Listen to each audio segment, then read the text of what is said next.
O Senhor nunca vai lavar os meus pés. Nunca. Pedro, se eu não lavar seus pés, você não tem parte comigo.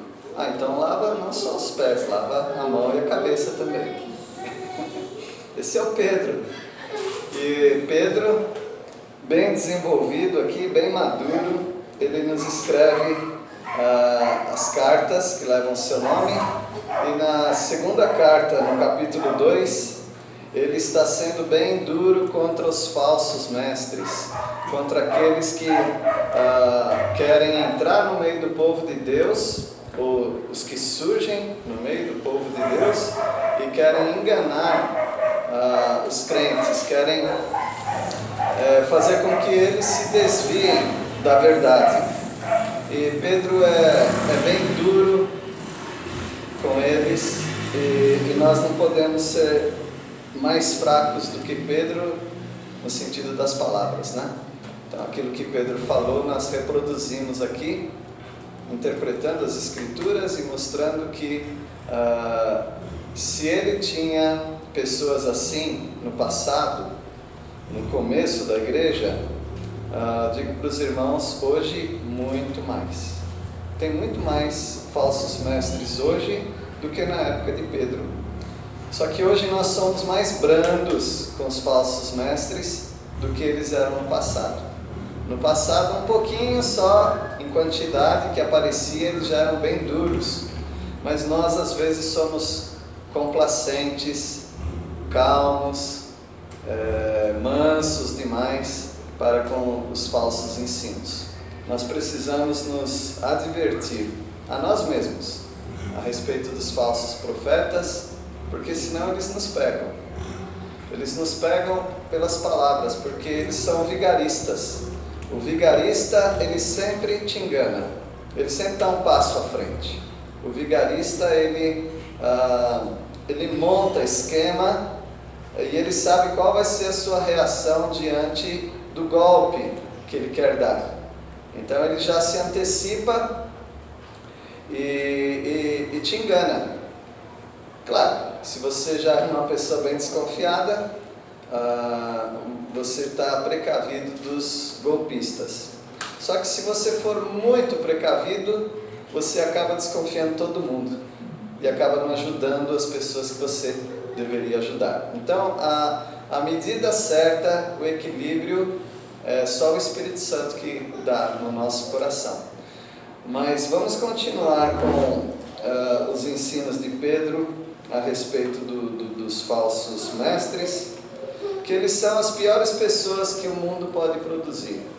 O mundo pode produzir os piores ateus e apóstatas. Apóstata é aquele que se afasta da verdade, da palavra de Deus, da pessoa de Jesus Cristo, da pessoa do Espírito Santo e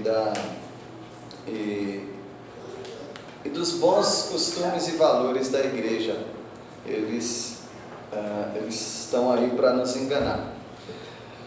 E o mundo também produz os piores rebeldes espirituais. E agora nós vamos ver um pouco sobre rebeldia espiritual. Quando a gente estuda a Bíblia, é um bom pretexto para estudar sobre nós. Porque ao estudar sobre eles, nós estamos estudando sobre nós. Tem um amigo que tem tal e tal problema. Quem é esse amigo? Eu mesmo. Então, quando nós estudamos sobre esses rebeldes, nós precisamos sempre nos colocar humildes diante do Senhor, porque se nós formos um pouquinho só, não precisa ser muito, um pouquinho rebeldes, nós já estamos no caminho deles, e o caminho deles é de morte. Então esse texto ele se presta para dois propósitos. Para você verificar se você não é um pouco rebelde. E 2, para você saber combater os rebeldes. Dentro da sua igreja, dentro da sua família, dentro da sua mente e do seu coração. Combater a rebeldia. A partir do versículo 6, o os rebeldes de Sodoma, sim, Sodoma e Gomorra, nós estudamos isso hoje pela manhã. Os rebeldes de Sodoma, eles são um exemplo da condenação. Versículo 6 diz assim: e reduzindo a cinzas as cidades de Sodoma e Gomorra, ordenou-as à ruína completa, tendo-as posto como exemplo a quantos venham viver impiamente. A destruição de Sodoma e Gomorra, Sodoma quer dizer queimada, Gomorra quer dizer destruída, e esses nomes representam o que aconteceu com elas, com essas cidades. A destruição dessas duas cidades, para não dizer 4, né? Porque tem também Adimares, qual outro nome? Zeboim, obrigado. A destruição dessas 4 cidades nos alertam para o fato de que os ímpios serão queimados e os ímpios serão destruídos.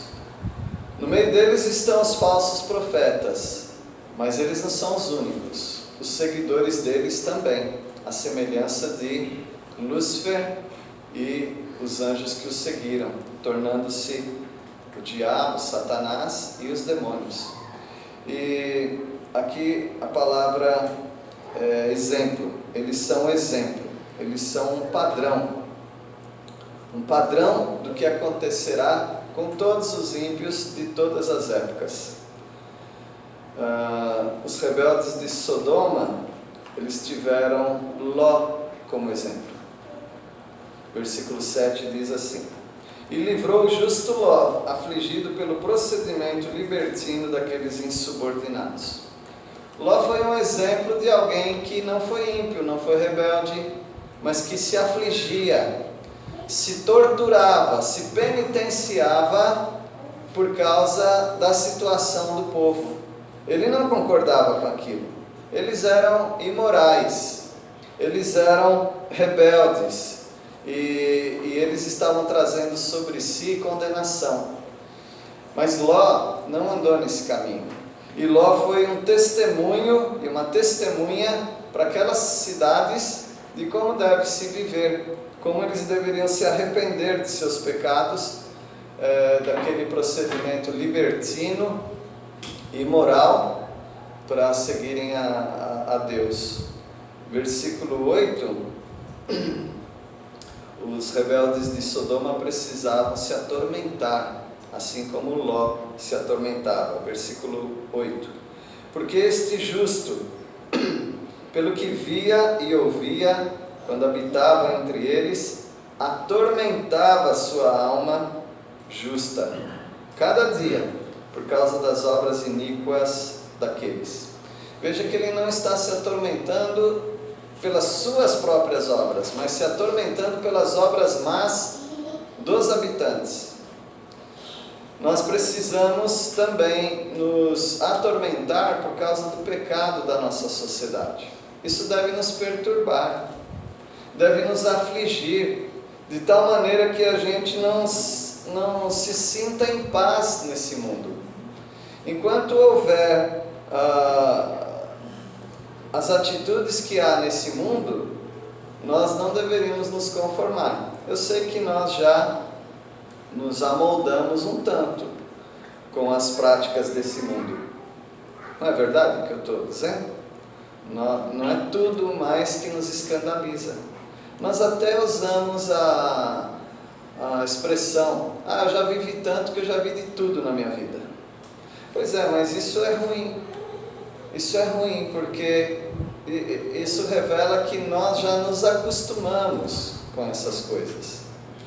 E o apóstolo Pedro, ao trazer Ló como exemplo, ele está também nos advertindo que nós deveríamos nos afligir pelo pecado da humanidade. Pelo pecado, pela violência, pela imoralidade, pela ganância, pela indiferença, pela irreverência com que eles tratam as coisas sagradas. Quantas pessoas têm relação sexual fora do casamento? Coisa mais comum. É incomum pessoas não terem relação sexual fora do casamento. Então isso é um exemplo de que a luta dos anos 70 do amor livre, ela conseguiu muitos adeptos, e talvez até entre os crentes. Não é tão ruim assim. Agora, quantas pessoas que não são realmente casadas legalmente, né, conforme as leis do país, e são as leis que nós aceitamos, porque Deus reconhece casamento quando é casamento, quando não é casamento Ele não reconhece, Ele diz que é adultério. Mulher samaritana é um exemplo disso. Mas quantos de nós já acostumamos com pessoas não casadas no nosso meio, como se fosse algo normal? Tudo bem, o dia que você quiser casar, você regulariza aí sua situação. Isso não é normal, irmãos. Isso não deveria ser normal para nós, não é para os incrédulos, não é para nós. E nós podemos somar várias práticas. Como nós já nos acostumamos com criança mandando os pais calarem a boca. Como nós já acostumamos com pirralhos mandando nos adultos. Como nós já nos acostumamos com as birras das crianças. Como se fosse algo normal, mas não é normal. A palavra de Deus diz que não vai matar a criança, mas a vara vai fustigar e vai livrar essa alma do inferno, que a palavra de Deus diz. Então tem várias coisas que passaram a ser toleráveis, para não dizer normais, né? Toleráveis no nosso meio. Para mim, para você, todos nós já fomos de alguma maneira contaminados com isso. O homossexualismo é outra situação que nós já nos acostumamos. Nós temos amigos homossexuais. Nós temos até bons relacionamentos com pessoas que amam pessoas do mesmo sexo. Mas a palavra de Deus mostrou como um exemplo de destruição de Sodoma, por exemplo, que isso não é normal. Isso é contra a criação de Deus, é contra a pureza do casamento, a pureza sexual.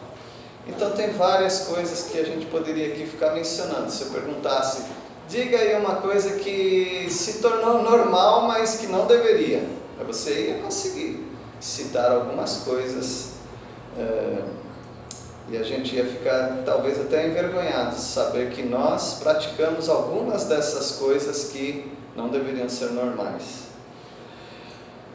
Então Sodoma é um exemplo do que Deus vai fazer com essa anormalidade, esse pecado. E Ló é um exemplo do que Deus fará também com os justos, com aqueles que se afligem, em vez de eles cederem àquilo que parece normal. Não, ele se afligia, a ponto de as pessoas naquela cidade falarem, você quer ser juiz de tudo? Porque ele era uma pessoa que se atormentava e certamente ele falava também. Provavelmente ele fosse o juiz da cidade, da onde ele estava morando, em Sodoma. E eles não suportavam mais Ló, porque Ló era justo e eles não poderiam expressar toda a sua carnalidade, seus desejos imorais com o juiz daquele jeito. Então Deus usa Sodoma e usa também Ló como exemplos de condenação e de preservação. No versículo 9, os rebeldes eles tinham em Ló a bondade de Deus e o perdão de Deus. Só não aceitou Deus quem não quis, porque em Ló eles tinham a demonstração da bondade de Deus, do perdão de Deus. Quando as pessoas nos veem por aí na sociedade, elas têm a demonstração nas nossas vidas da bondade de Deus e do perdão de Deus. Elas têm esse testemunho. A não ser que você não esteja dando esse bom testemunho. Mas se você estiver vivendo a vida cristã normal, eles têm testemunho de como Deus é bom, como Deus salva, como Deus transforma. Versículo 9: é porque o Senhor sabe livrar da provação os piedosos e reservar sob castigo os injustos para o dia de juízo. Deus sabe fazer isso. Pode ser que Deus esteja, no seu conceito e no meu, Ele esteja demorando, mas Ele sabe fazer. Ele sabe preservar aquele que o ama, mas Ele sabe também castigar aqueles que não o amam e não se arrependem. Eles vão estar num dia do juízo para prestar contas. E é claro que eles não vão dar conta dos seus pecados. Eles não vão conseguir justificar. Eles serão condenados. Cada um segundo sua obra. Alguns têm obras piores do que outros. Mas todos os que estiverem diante do Senhor, no grande trono branco, no juízo, serão condenados. Por mais ou por menos obras más, mas serão condenados. Deus usa isso como exemplo. Poupar aqueles que são dele e punir aqueles que não quiseram ser dele. Versículo 10 agora, né? Versículo 10. Os rebeldes de Sodoma, eles mereceram a punição e receberam a merecida punição. Eles eram muito insubmissos às autoridades. Deus mede a sua fidelidade como crente também, através da sua submissão. Deus não fala se tem que ser submisso somente aos bons, os bons governos. Ele fala que tem que ser submisso às autoridades. Qualquer autoridade. Então você não tem que dar uma despertinho, querendo driblar as autoridades. Você não tem que piscar o farol para alguém que vem, porque tem uma blitz por onde você passou. Você não tem que avisar ninguém. Você não tem que tentar enganar guarda, não tem que tentar enganar o governo nas taxas e tudo mais. Você tem que fazer aquilo que Deus manda. A quem honra, honra. Quem imposto, imposto. Você tem que obedecer às autoridades. Tem alguns momentos que você não tem que obedecer às autoridades, mas ele é tão inusitado que eu não vou nem mencionar, porque você teria que viver num país bem diferente do nosso. Quem aqui consegue falar de Cristo para o vizinho? Quem aqui consegue falar de Cristo Jesus para alguém na escola? Para o diretor da escola? Quem consegue falar de Cristo numa consulta, num trabalho de um mecânico, de um encanador? Quem consegue? Todo mundo aqui. Você só não fala se você não quiser, mas todos aqui podem. Não tem nenhuma represália, não tem nada na nossa sociedade que impeça você de falar de Jesus e testemunhar da sua fé. Se não pudesse, aí você poderia desobedecer às autoridades. Você poderia ser um clandestino. Mas isso aí não acontece. No nosso país não acontece. Você pode ficar tranquilo quanto a isso. Portanto, quase que 100% nós podemos dizer, devemos obedecer às autoridades. E os sodomitas não eram obedientes às autoridades. Se Ló fosse realmente um juiz da cidade, então nós podemos dizer que ele era odiado por eles e que eles não queriam obedecer a Ló e o governo que ele representava aqui na terra. Versículo 10: especialmente aqueles que, seguindo a carne, andam em imundas paixões, menosprezam qualquer governo, atrevidos, arrogantes, não temem difamar autoridades superiores. Mesmo que uma autoridade não é da minha escolha, eu não tenho escolha. Eu tenho que ser submisso às autoridades.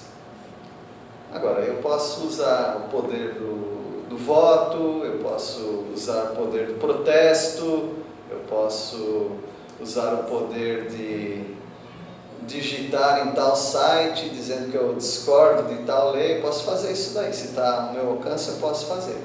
O que eu não posso é ultrapassar os limites. Mas aqueles de Sodoma, eles eram imorais, eles queriam viver de qualquer maneira e não queriam freio.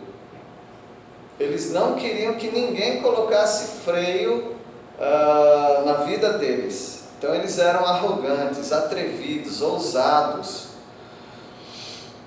E eles estão sendo condenados também por isso. No versículo 11, os rebeldes queriam ser mais importantes do que os próprios anjos. Porque os anjos, eles se colocam no lugar deles.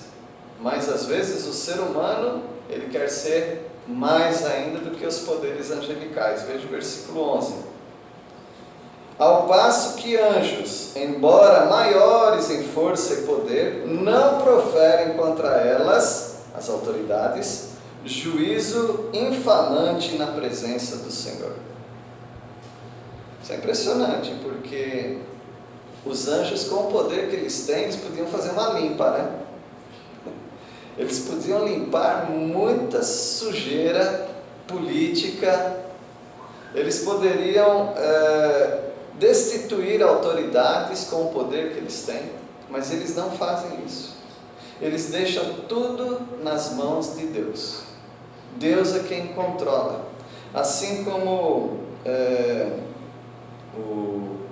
um rio, não é? Pode-se mudar o curso do rio. Assim também o Senhor tem o coração do rei nas suas mãos. Ele pode dirigir de um lado para o outro. Ele pode dar uma doença para um rei. Ele pode fazer o rei mudar de ideia. Ele pode fazer o rei comer grama. Ele pode fazer o rei ser tão humilhado que o rei dê glória a Deus. Foi isso que ele fez com Nabucodonosor da Babilônia. Ele pode fazer, porque está nas mãos dele. Ele já levantou poderes, destituiu poderes. Eu acredito que é uma grande prova para todos nós crentes sermos submissos às autoridades, porque ser submisso a Deus para alguns é mais fácil do que ser submisso às autoridades. E Deus prova os nossos corações mandando que sejamos submissos às autoridades desse mundo. Você lembra, né, o que Deus fez com Faraó, o que Deus fez com Herodes e com outras autoridades? Ele tem um domínio sobre tudo. No versículo 12, os rebeldes estão prontinhos para serem lançados no lago de fogo. Tem muita gente prontinha para ser lançada para o lago de fogo. Caso não mudem de atitude, elas estão indo para o caminho do inferno. A condenação está sobre elas. A ira de Deus permanece sobre essas pessoas. Então não é a questão de que Deus criou as pessoas para serem condenadas. Não precisa disso. Deus não precisa desse artifício. Deus não precisa, eu vou criar uns para salvação e criar outros para perdição. Ele não precisa fazer isso, porque a humanidade já é tão longe de Deus que a própria humanidade já vai se estragar. Deus não precisa designar alguém para ser estragado. A humanidade se estraga sozinha, e a humanidade está preparada para a condenação. Alguns, como você, como eu, saímos desse caminho. Nós estávamos preparadinhos para o inferno, mas pela graça, misericórdia do Senhor, compreendemos a palavra, aceitamos a palavra e e saímos desse caminho. Agora nós estamos preparados para o céu, preparados para a presença de Deus. Versículo 12: esses, todavia, como brutos, é isso mesmo? Versículo 12, né? Esses, todavia, como brutos, irracionais, naturalmente feitos para a presa e destruição, falando mal daquilo em que são ignorantes, na sua destruição também hão de ser destruídos. Esses apóstatas, esses falsos mestres, parece que eles são muito espertos, parece que eles sabem do que eles estão falando, mas eles não sabem, eles são ignorantes. Eles são piores do que animais, porque se eles fossem como animais seria até melhor, porque eles estariam caladinhos, eles não dariam opinião naquilo que eles não deveriam dar opinião. Mas eles inventaram maneiras de nós nos afastarmos de Deus cada vez mais. Olha essa frase: Deus fez a parte dele, agora você tem que fazer a sua. Eu já falei essa frase várias vezes, eu acho que você também.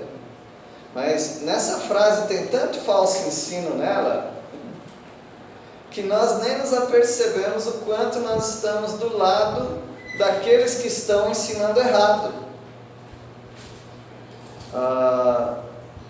Deus sempre faz a parte dele? Não existe parte nisso. Tudo vem de Deus, tudo é de Deus, para a glória de Deus. O que nós fazemos é pela graça e misericórdia do Senhor.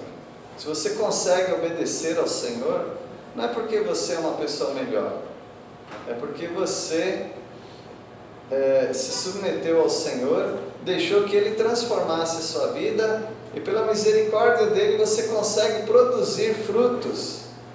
Não é você que produz, mas é o Espírito Santo em você.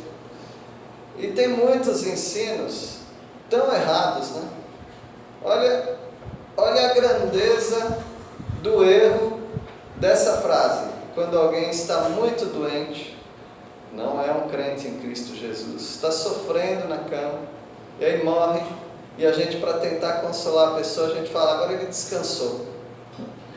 Olha quanto erro existe nessa frase, para alguém que conhece que Deus, Ele reserva os piedosos para a salvação, mas aqueles que não aceitaram Jesus, eles estão condenados por toda a eternidade. Não sabe o que falar, fica quieto. Nós não temos como consolar o coração de alguém com familiar não salvo. Não tem como consolar essa pessoa. Pela graça de Deus, nós estaremos juntos com elas, com a nossa presença, a nossa companhia com ela, mas nós não podemos, nós não temos a autorização de tentar consolar com doutrina errada. Você não pode fazer isso. Se ele não aceitou Jesus como Salvador, não importa o quanto ele sofreu nos últimos dias, ele está condenado. Não precisa também ficar falando isso para a pessoa naquele momento, mas guarda silêncio, para você não ir além daquilo que está escrito. Nós teríamos muitos outros exemplos de doutrinas erradas que entraram na nossa vida e que fazem parte da nossa cultura evangélica errada. Tem muita cultura evangélica errada. Um fala para o outro e fica assim mesmo. Nós estamos falando, interessante, estava falando hoje com o irmão João Toninho sobre medo. Falei com uma outra pessoa ontem sobre medo. Uma pessoa dizendo que até os 18 anos tinha muito medo dos espíritos, mesmo sendo um crente em Cristo Jesus, de vultos, de espírito. Tem pessoas que têm medo de macumbaria. Tem pessoas que ensinam que nós temos que proteger nosso lar de macumbaria. Proteger como? Sal grosso? O que é que nós temos que fazer? Não, temos que rodear nossa casa de proteção espiritual contra a macumbaria. Para que isso? Vai para a igreja. canta louvores ao Senhor, abraça os irmãos, ouve a palavra, você fica tranquilo quanto a essas coisas. Maior é aquele que está em nós do que aquele que está no mundo. Quem está no mundo vai fazer coisa mundana. Eu não vou impedir isso. Colocar cerca espiritual em volta da minha casa? Como que funciona isso daí? Então são ensinos que vão entrando na nossa cabeça e as pessoas vão tendo medo das coisas. Elas vão tendo medo dos espíritos, ainda vivem como viviam no passado, atormentadas. Antes tinha que fazer despacho, agora tem que fazer exorcismo. Então nós não precisamos viver mais servindo aos demônios. Nós não temos que dar palco para eles. Nós vamos viver glorificando ao Senhor. Nós devemos nos submeter ao Senhor, resistindo ao diabo e ele vai fugir de nós. Mas submeta ao Senhor, que já é a maneira de resistir ao diabo, e ele vai fugir de nós. São ensinos falsos que vão entrando por causa dos falsos profetas. Quem falou essas coisas são falsos profetas. Tem pessoas buscando o dom de línguas ainda, porque se eu falar em outra língua, eu vou estar bem pertinho de Deus. Quem falou isso para você? O falso profeta falou. E aí não você, tá? Mas de modo geral, algumas pessoas estão buscando falar em línguas, outra língua, para poder ficar mais próximo de Deus. A palavra de Deus não ensina nada disso. Então isso faz parte da nossa cultura popular errada. Errada porque os falsos profetas apimentaram o nosso meio com essas doutrinas erradas. E nós estamos buscando aí. Eu preciso fazer jejum, porque eu tenho que resolver um problema que eu não estou conseguindo, então eu vou fazer jejum. Quem falou isso para você? Que parar de comer vai resolver o seu problema. Não, só orar não vai resolver, tem que fazer jejum então, é isso?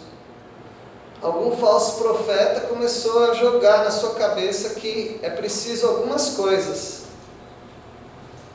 Mas você precisa confiar totalmente no Senhor. Confiar e descansar no Senhor, e Ele vai dar a resposta que você precisa no momento que Ele quiser. Então não vai inventando fórmulas, porque falsos profetas estão jogando fórmulas para você seguir.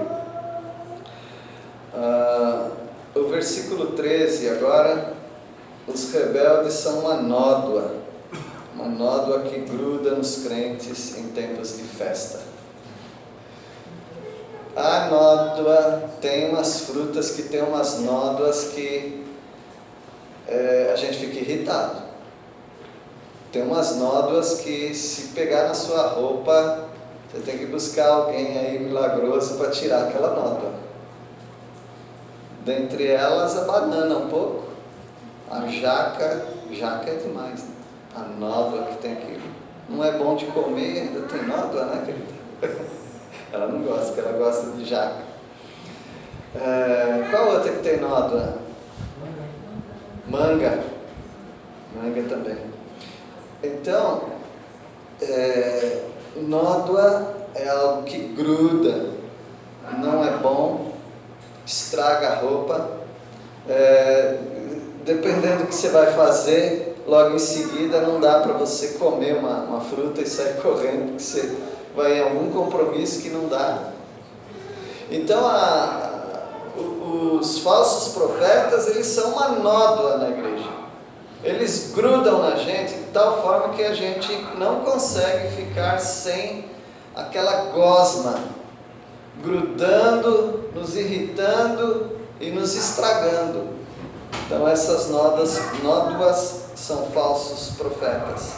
Versículo 13: recebendo injustiça por salário da injustiça que praticam, considerando como prazer a sua luxúria carnal, em pleno dia, quais nódoas e deformidades, eles se regalam nas suas próprias mistificações, enquanto banqueteiam junto convosco. Bom, eles tinham uma festa antigamente chamada Festa do Amor, Festa Agapau. Aquela festa era um junta-panela, cada um trazia comida lá e eles se alegravam e tomavam refeição. Os falsos profetas entravam nessas festas aí, causavam alguns problemas. Eles aproveitavam que estava todo mundo alegre lá e eles, que eram muito simpáticos, a receita de um falso profeta é ser simpático. Ele é sempre simpático, ele sempre agrada as pessoas. Então eles, naquelas festas, nos banquetes, eles contaminavam o ambiente, porque era um momento informal, não era um momento que alguém estava pregando, era um momento de destruir as pregações que eles tinham ouvido. Não acontece isso às vezes? Às vezes as pessoas ouvem pregações, ouvem estudos e elas pensam seriamente sobre aquilo, mas durante a semana aí elas começam a ouvir os falsos profetas, aí eles vão desconstruindo aquilo que você tem ouvido, que você achava que era certo.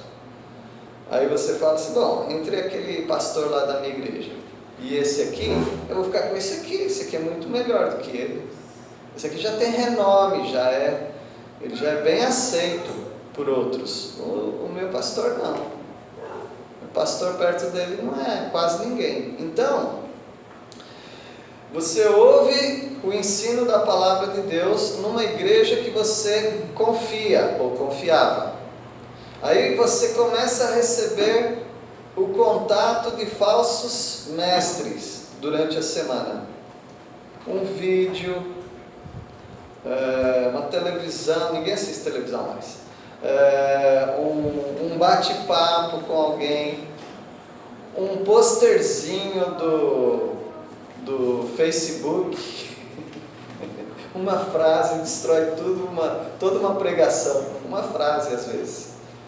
Então, meus irmãos, nós temos nódoas, nós temos gente grudenta que contamina, mancha a nossa festa, porque esse é um banquete espiritual, não é?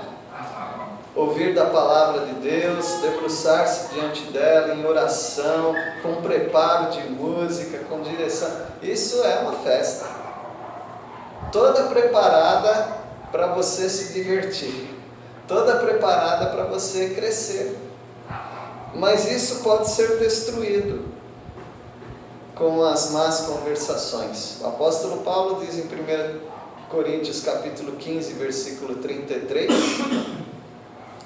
eu acho que 33, fala: as más conversações corrompem os bons costumes.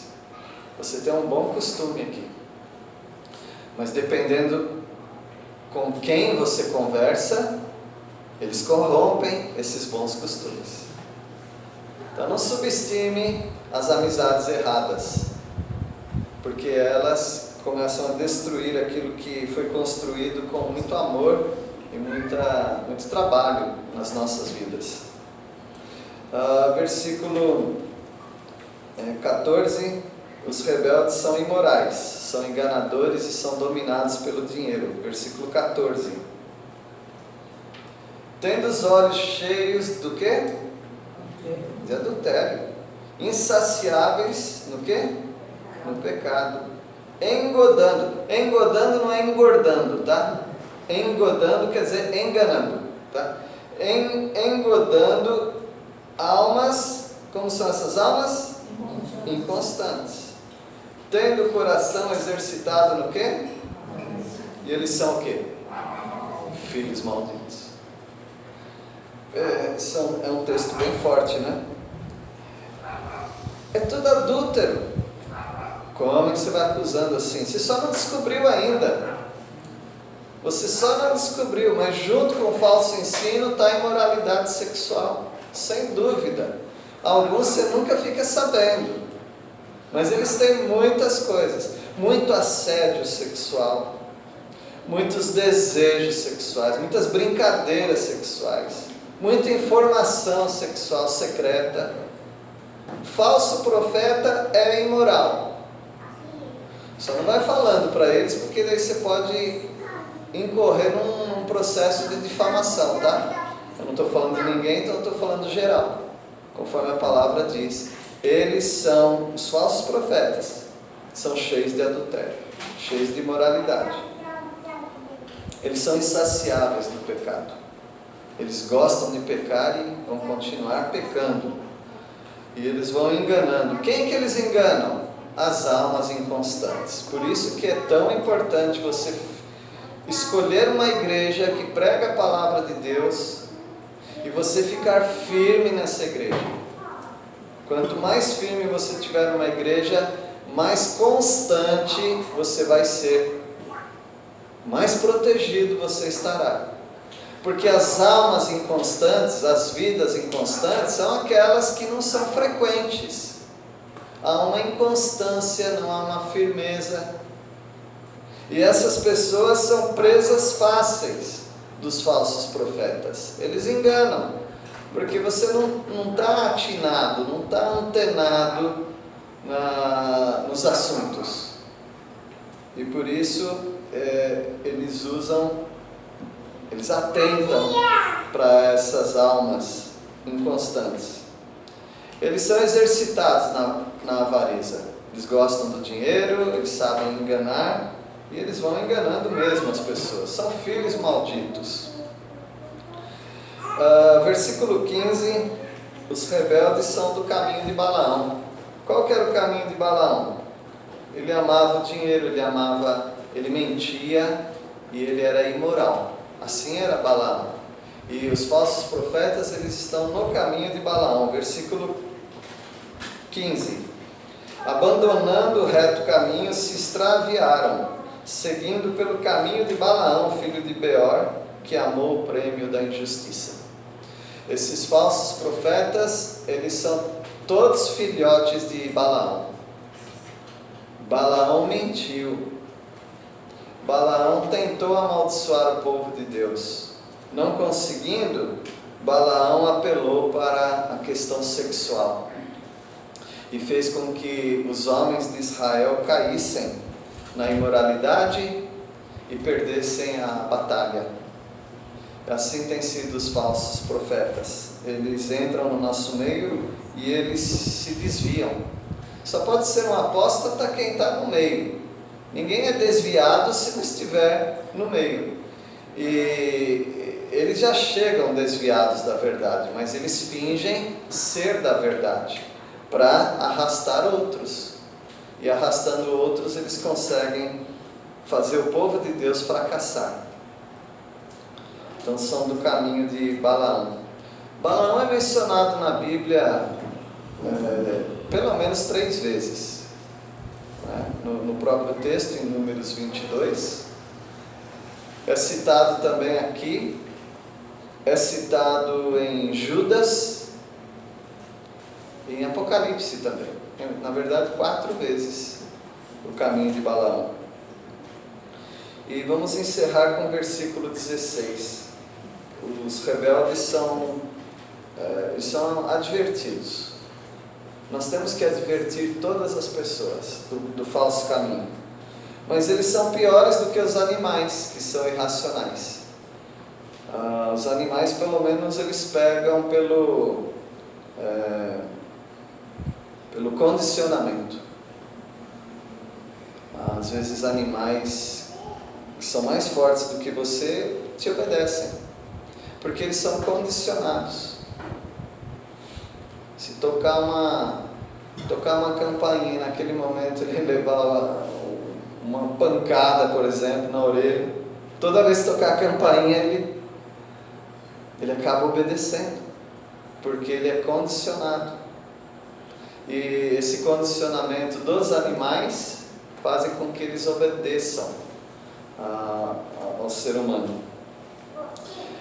Os falsos profetas são piores do que os animais, porque você pode falar muitas vezes, você pode tentar condicioná-los, eles são isentos disso aí.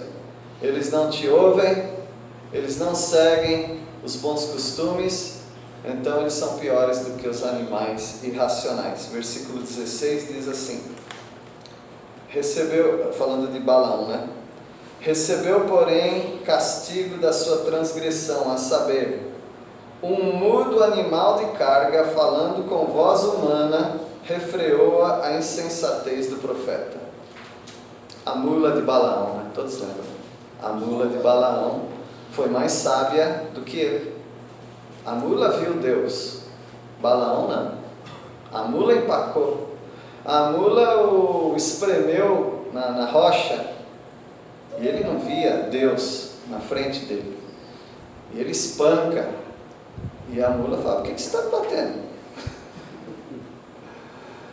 E então Deus usou um animal irracional para mostrar que era melhor do que o próprio Balaão, que não via Deus, não ouvia Deus e era desobediente.